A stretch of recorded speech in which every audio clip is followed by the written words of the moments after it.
in Glasgow once said, all change is not growth, just as all movement is not always forward.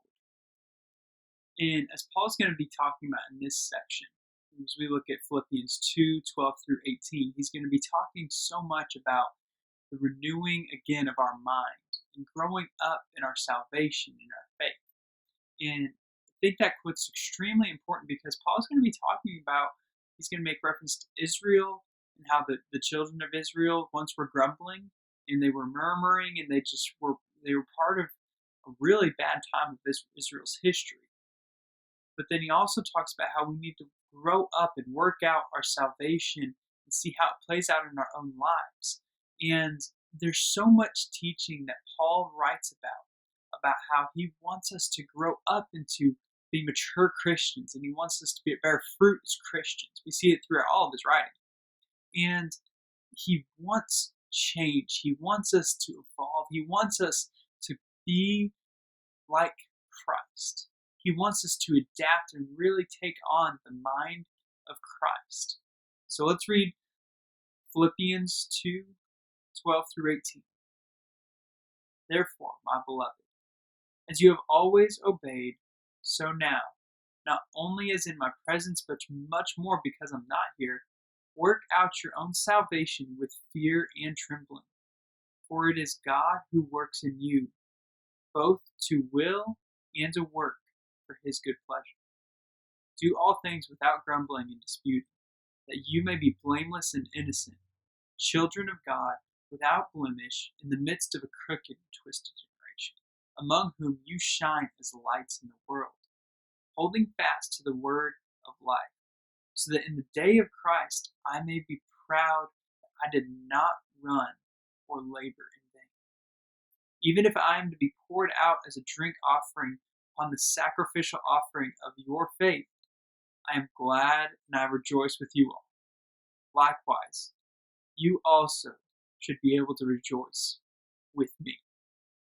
So there's so much packed into this section, especially after following one of Paul's great poems in verses 5 through 11 in chapter 2, where he really talks about very poetically and beautifully tying in so much of the Old Testament and where he wants us to go and how he wants us to grow, of taking on the mind of the Messiah, taking on the mind of Christ, and truly thinking and humbling ourselves as he did, and serving others and looking to others' interests more than our own, and just taking this selfless attitude into our lives.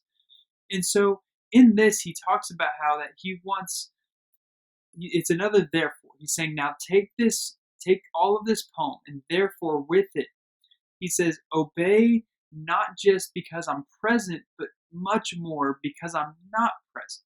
Much more in my absence is what some of your translations may read. And Paul's saying this because he's explaining, I can't be with you month to month, day to day, year to year. I can't be there and explain everything to you and help you walk through everything in your faith and through your life. So you need to obey what Christ has been teaching because I'm not there. And he follows that with a really interesting statement of saying, work out your own salvation with fear and trembling. Now, this is not Paul making a claim to personal salvation, that we can work our own salvation into fulfillment. I don't think ever we can accuse Paul of saying that we earn or we work into our salvation. The word work out, it's not in an exercising, going to the gym and getting all beefed up. It's seeing how salvation plays in your life. So people use the term, things will work out. Things will play out. Things will figure out how they come into, how the chips fall into life. So he's saying with your own salvation, with your faith, see how it will be in your life. See how as you grow up and as you mature in your salvation, even though he's absent, even though he can't be there to do all the teaching and to do all of the things that you would want him to do if he was present. Paul was present with the church, the Christians at the church in Philippi. Saying, see how your salvation is lived in. See how it's worked out. He's saying, I want you to go through the trial and error of finding out how to live in your salvation, how to live in that faith, And he says to do this with fear and trembling. For it is God who works in you, both to will and to work for his good pleasure. So, fear and trembling. Why should my salvation and my faith be connected to fear and trembling? So, Paul, as we know, his scriptures were the Old Testament. That was the Hebrew Bible. That was what Paul referenced. If he talks about the Word, he talks about the Holy Word. He's talking about the Hebrew Bible. And if you look at the Old Testament that we have now, a lot of when someone is followed into fear and trembling, especially connected with an encounter with God, it mostly happens when they are in the presence of God and did not know it until they're aware of it. And when they are aware of that, they are in God's presence, they're just struck with fear and trembling. They're just in utter awe. And it's almost a reverent fear, but also a terrifying fear because of the power, but also the glory that he just radiates. And Paul says this. He says, work out your own salvation. See how your salvation is lived in fear and trembling, because it is God who works in you. He's making this reference to God, saying that God himself, his spirit, his presence is with you. You and him, we are in the same ground. We're in the same presence.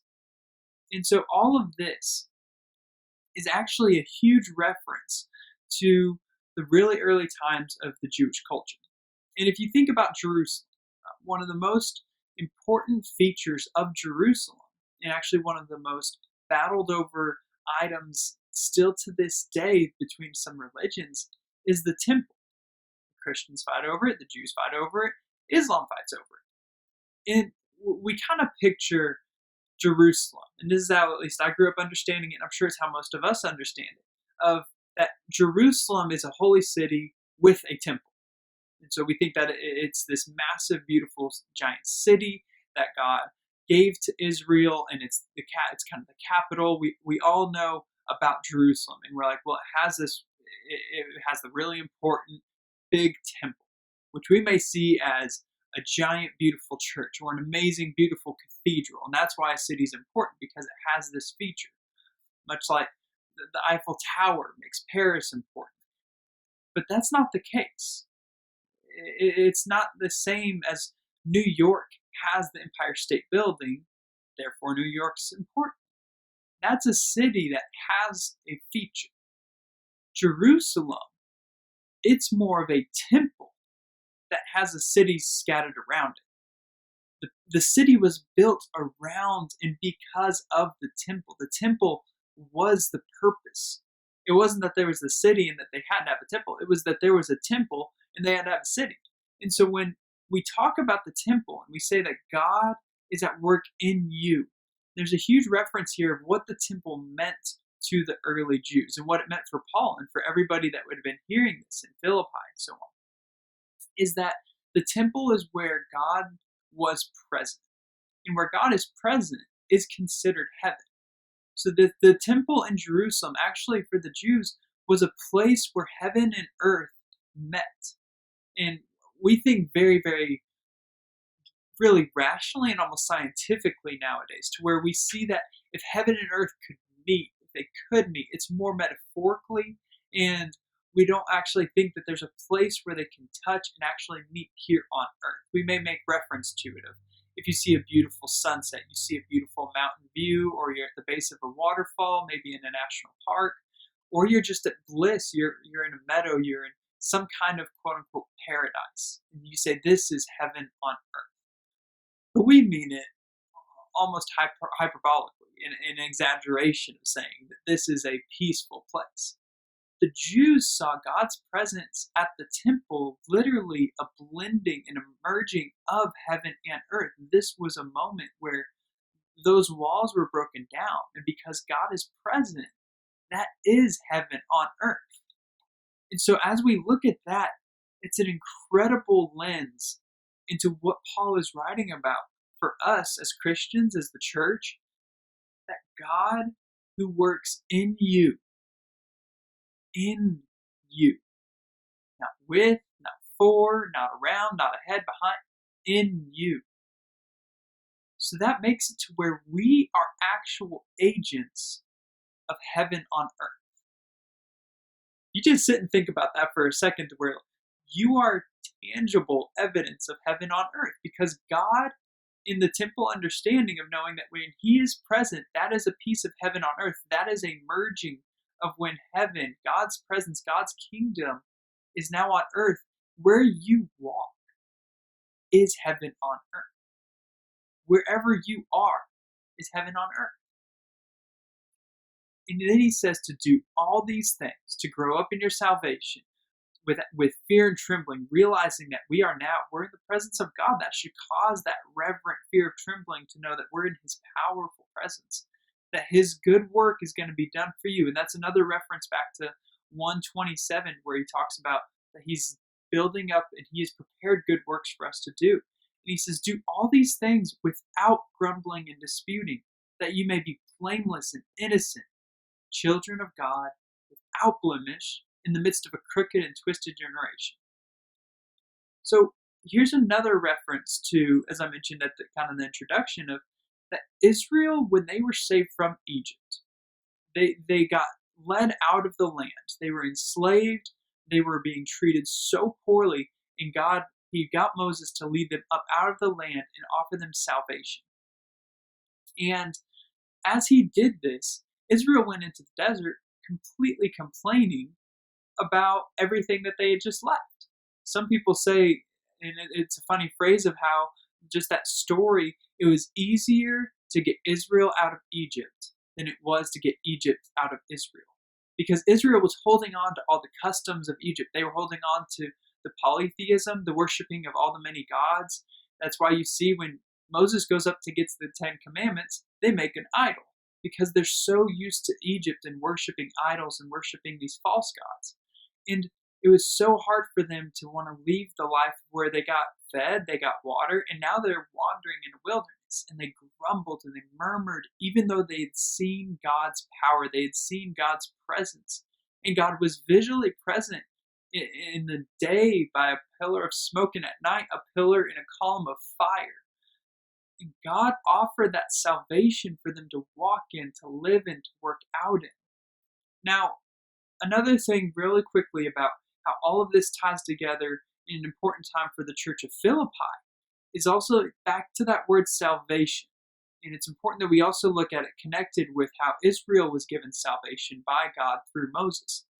Now, the word salvation, that's actually, at this time for the church of Philippi, an extremely political word, which you're thinking, Craig, that's mostly just used in our terms as a very religious word. But in that time, it was extremely political. Because if you look at the history of Rome, in 44 BC, Julius Caesar was killed. He was murdered. And because of that, from 44 BC, so this is after the time of Jesus, Jesus has died, and this is the beginning of the church. At 44 BC, that started until 54 BC, 10 years of civil wars in Rome. So all of the different areas of Rome, they're battling against one another, fighting for this power gap, because Julius Caesar had been executed. He'd been murdered. And because of that, Augustus Caesar, which was Julius Caesar's adopted son, he became emperor. He prevailed over all of the other civil wars, and he came out on top. And he then started establishing and telling everywhere that was conquered by the Roman Empire that they can offer salvation. If things aren't like they're supposed to be, that he can offer you a salvation. He can offer you rescue so that things will be right. And so Paul is saying, this salvation is coming from God. This salvation is in you. This is God preparing good works, and it's also that His will and His work is being done to His good pleasure. So these are two competing salvations, two competing rescues. And Paul is talking about living in God's rescue, not the Roman Empire that's promising you one, which they're living in that Roman Empire. The church of Philippi was under Roman occupation.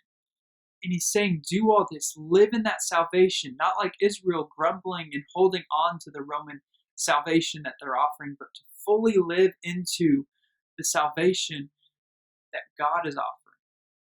we get those competing views right now too. We see the world offering a way of living that's not aligning with what God is saying that we need to live in. It's offering us salvation. It's offering us success. It's offering us so much that it can't fulfill on. It's offering us that you're going to be successful if you have enough money, if you have an attractive enough spouse or mate. It goes on all of this tangible evidence of that this world can offer you rescue from your despair if you have all of this. If you're healthy, if you're wealthy, if you have all the power and the prestige. God offers us salvation that we have to hold on to. We can't give in to what the world offers for our rescue and our salvation because it's a lie. Just as Augustus Caesar's call for salvation and rescue was a lie.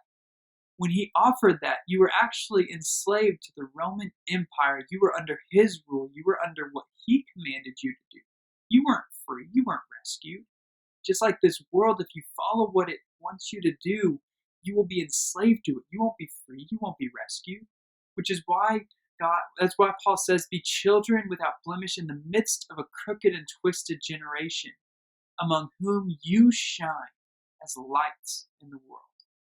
And cling to the word of life, so that in the day of Christ I may be proud that I did not run in vain or labor in vain. Even if I am to be poured out as a drink offering upon a sacrificial offering of your faith, I will be glad and rejoice with all of you. So here Paul is just getting the most, I think, almost a buildup of encouragement to pour out to them. He's saying, shine in this twisted generation. He's telling even us now, shine. Don't hold on to what the world is telling you to hold on to. Shine in the midst of all of that. Even though there's corruption, there's so much chaos happening for us at this time right now. And we're to shine in these moments. We're to show everybody the humility, the love, the empathy, the looking to others is more important than ourselves. The service, the mind of Christ will lead us to shine God's glory in these moments. If we truly take on the mind of Christ and we work that out in our lives, it will just shine and radiate God's presence and his glory.